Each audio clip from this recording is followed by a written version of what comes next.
Son las 7 de la mañana con 14 minutos. Vamos a cambiar de información y hablamos de la gestora pública que ha dicho que va a demandar a Luis Arce Catacora, candidato del Movimiento al Socialismo rumbo a las elecciones, en torno a estas investigaciones que se están desarrollando por la compra irregular, dice el gobierno, de softwares. Contra la ex autoridad Luis Arce Catacora. Es la denuncia presentada por el gerente de la gestora pública de Seguridad Social de largo plazo ante el Ministerio Público contra el ex ministro de Economía y actual candidato a la presidencia por el Movimiento al Socialismo Luis Arce Catacora por delitos de daños económicos al Estado. La ex autoridad como ex ministro y presidente del directorio de la gestora firma una resolución. Sergio Flores detalló que Luis Arce Catacora, quien era presidente del directorio de la gestora pública, habría realizado 2 contrataciones de empresas extranjeras de software con irregularidades, ya que en el primer caso se contrató a una empresa panameña para la administración del sistema integral de pensiones. Se pagó $3 millones como adelanto de un contrato de más de $5 millones, pero tal empresa nunca entregó el software. Solo hubo un daño económico al Estado en el primer contrato. En segunda instancia se contrató a la empresa colombiana Henson por $10,4 millones para la provisión de software, pero además el Estado boliviano tenía que pagar un derecho de uso de alquiler de más de $1 millón al año. Estábamos firmando un contrato para la adquisición de un software cuando en realidad era un alquiler anual. El Estado hubiera perdido $78 millones por los pagos ilegales, según el actual gerente de la gestora, quien además asegura que se tienen todas las pruebas necesarias. ¿Existe o no un caso de corrupción? ¿Existen las pruebas? En este caso, la compra de los softwares. Queremos dar la bienvenida, vamos a tener un debate con asambleísta Manuel Saavedra, de vocero de Juntos, es él, y también a Omar Yujra, ex viceministro de Economía. Gracias a ambos por estar con nosotros para hablar sobre este tema que sin duda está generando muchas repercusiones. Vamos a comenzar con el señor Manuel Saavedra, por favor. ¿Qué tipo de pruebas de corrupción se ha encontrado dentro de lo que se ha hecho las auditorías internas ya anteriormente? Muy buenos días, gracias por la invitación. Un saludo a través de usted, a todas las personas que nos acompañan por sus pantallas. Bueno, yo creo que hay que tratar de explicarle en sencillo a la población de qué se trata este tema. Como el señor Arce Catacora y Evo Morales se gastaron la plata, estaban buscando de dónde conseguir más recursos para seguir con esa política del despilfarro y deciden echarle mano a la jubilación de los bolivianos. No nos olvidemos que a diciembre del 2019 las AFPs administraban cerca de $19.000 millones. Para que usted tenga una idea, eso es más dinero del que en el mejor momento de la economía de nuestro país teníamos las reservas internacionales que llegaron a $15.000 millones. Entonces vieron una gran oportunidad de obtener más recursos y deciden crear una empresa, la gestora pública. La gestora pública se iba a encargar de administrar los fondos de pensiones. Ya no se iban a hacer a través de las empresas que actualmente lo hacen, que son AFP Previsión y Futuro. En ese sentido, necesitaban adquirir un software de administración para poder administrar las pensiones o las jubilaciones. En primera instancia, el señor Arce Catacora, que era el presidente del directorio de esta empresa creada, decide comprar con un contrato, una invitación directa a una empresa panameña, un software por $5 millones. Se pagan $3 millones y el software nunca llegó. Pero ahí uno diría, lo primero que deberían hacer es haber luchado para recuperar esos recursos. No se hizo nada. Lo único que se hizo fue pagar $250.000 a un estudio jurídico panameño para que vaya a una instancia de arbitraje. ¿Cómo se puede llegar a una instancia de conciliación y arbitraje sobre algo que nunca llegó y por lo cual se pagó? Posterior a eso, al no pelear por recuperar esos recursos, decide hacer un nuevo contrato, ahora con otra empresa internacional colombiana, también invitación directa, pero ya no decide alquilarlo, decide alquilarlo el software. Permítame, señor Saavedra, por favor, tenemos 1 minuto 30 por un tema de equidad, por favor, para ser breves y concretos y poder tener un debate amplio en estas respuestas. 1 minuto 30, por favor, vamos a pedirles el turno de Omar Yujra, ex viceministro. Adelante, por favor. ¿Qué dice sobre estas acusaciones? ¿Qué le responde al vocero de Juntos? Solo déjeme terminar. Muchas gracias, Dianara. La verdad, muy consternado por las afirmaciones del señor.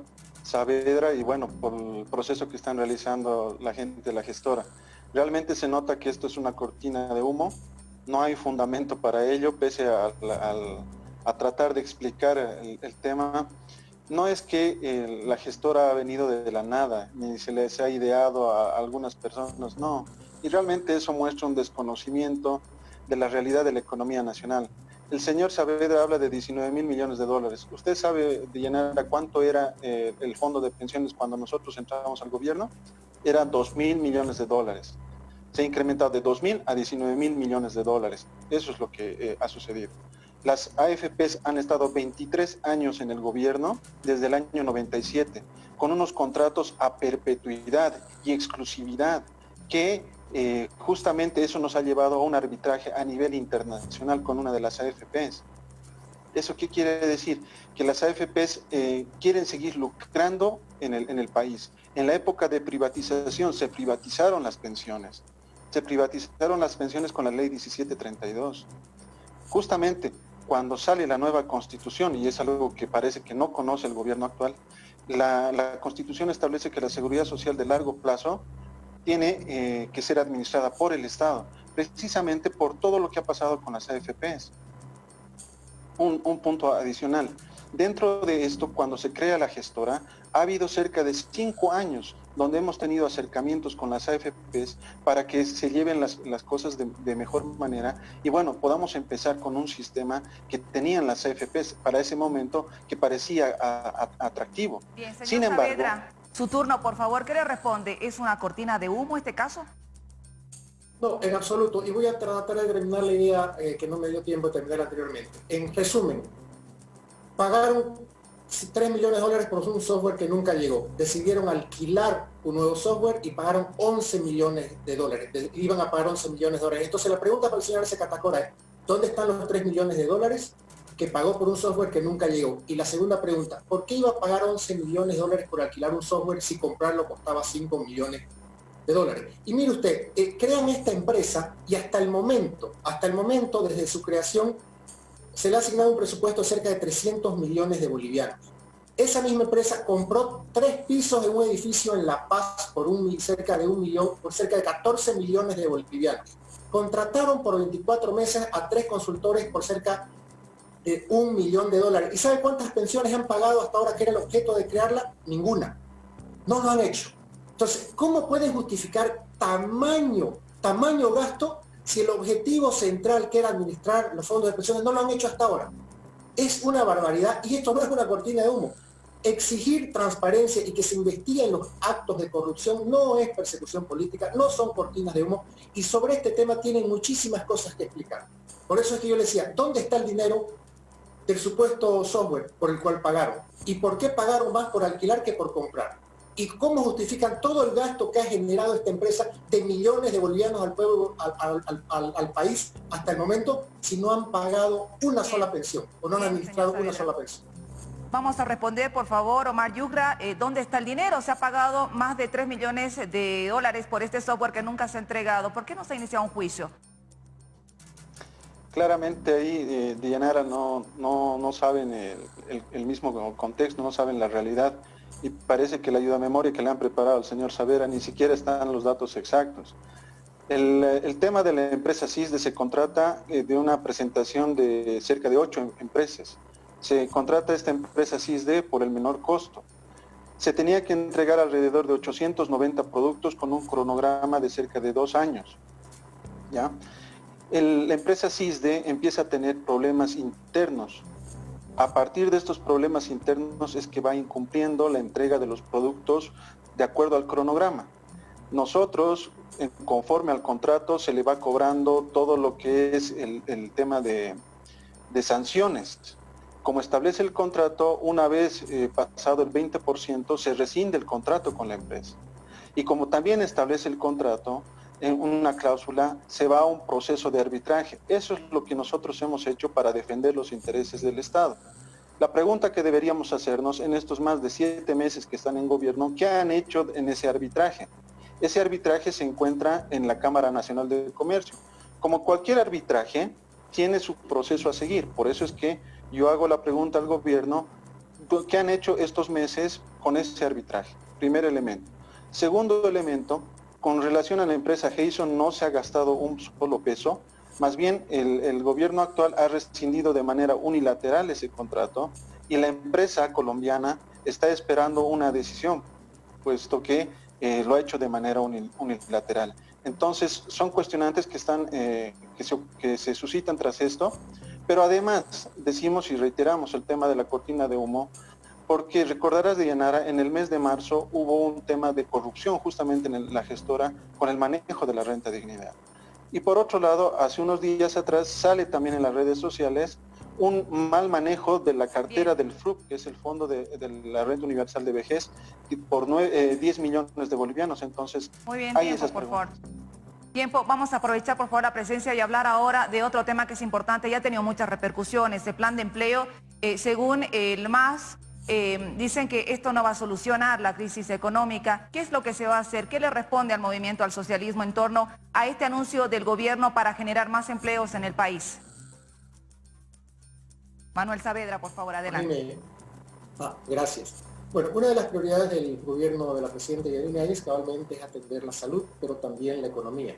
Es fundamental que nosotros podamos garantizarle a los ciudadanos que sus fuentes laborales se van a proteger hacia adelante y se van a crear nuevas fuentes de trabajo. Cabalmente se ha lanzado el plan de reactivación del empleo. Es un plan muy ambicioso que prácticamente va a darle la seguridad al país que en la post-pandemia vamos a tener mejores condiciones. Es importante poder plantearle a la ciudadanía algunos temas que son de conocimiento público, pero que hay que tratar de explicar al detalle. En este momento hay una situación compleja con relación a la Asamblea Legislativa Plurinacional, administrada en su mayoría por los 2/3 del MAS. Lastimosamente, la Asamblea Legislativa está bloqueando una serie de recursos para poder luchar contra el coronavirus. En este momento hay un crédito del FMI que ha sido rechazado el día de ayer por la Asamblea, porque ellos creen que al bloquear los recursos que van para atender la salud y la economía están haciéndole daño al gobierno de Yanine Áñez, pero no se dan cuenta que al quien le están haciendo daño es al pueblo boliviano porque le están limitando el derecho a tener una mejor salud y una mejor economía. Esa misma Asamblea que hoy está bloqueando recursos de la cooperación internacional para luchar contra el coronavirus, en el pasado aprobaron más de 230 créditos de la cooperación internacional en una época en la que el país no lo necesitaba porque había dinero, por más de 17.500 millones de dólares. Hay que ser muy responsables para aprobar créditos cuando no se necesitaba que entre plata al país y ahora que estamos en una emergencia sanitaria no los aprueban por un tema estrictamente político. Bien, 1 minuto 30, por favor, para tener más preguntas y respuestas. ¿Qué le responde, señor Omar Yujra? ¿Esto es un bloqueo que se está realizando? ¿Con qué objetivo? Para nada, Deyanira. Lo que hemos visto en el programa de empleo, que es básicamente contradictorio como todo lo que hace el gobierno, realmente no sabemos cómo han preparado ese programa, pero realmente tiene sus contradicciones. Por darte un ejemplo, en el mes de enero sacan un decreto supremo con el cual eliminan un fondo de garantías que estaba establecido para la vivienda de interés social. En este decreto sacan un fondo de garantía de vivienda de interés social. Es decir, quieren hacer lo mismo que se había hecho, ¿no? Unos programas, copian los programas, pero de mala manera. Nosotros habíamos sacado un fondo de garantía con recursos de la banca, con el 6% de sus utilidades, y ahora sacan otro fondo de garantía similar, pero con plata del Tesoro General de la Nación y con deuda del Banco de Desarrollo Productivo. En cuanto al tema del Fondo Monetario, realmente es igual, contradictorio, porque no sabemos a dónde está yendo la plata. El señor Saavedra dice para la salud. En el decreto que sacan, el 4277, dice para disminuir el déficit y la balanza de pagos. Entonces uno no sabe a dónde va a ser dirigido esos recursos. Por otro lado están las condiciones del tema del déficit también y las condiciones de la devaluación que están inmersos con el Fondo Monetario Internacional. Lamentablemente los recursos de esa deuda han ingresado al país sin la autorización de la Asamblea Legislativa. Bien, tiempo concluido, por favor, muchas gracias. Queremos decirles al señor Manuel Saavedra, vocero de Juntos, y también Omar Yujra, ex viceministro de Economía, parte y contraparte para ser responsables con estos dos temas que hemos abarcado. tema de la demanda de la gestora pública y el plan de empleo. Gracias a ambos por habernos acompañado.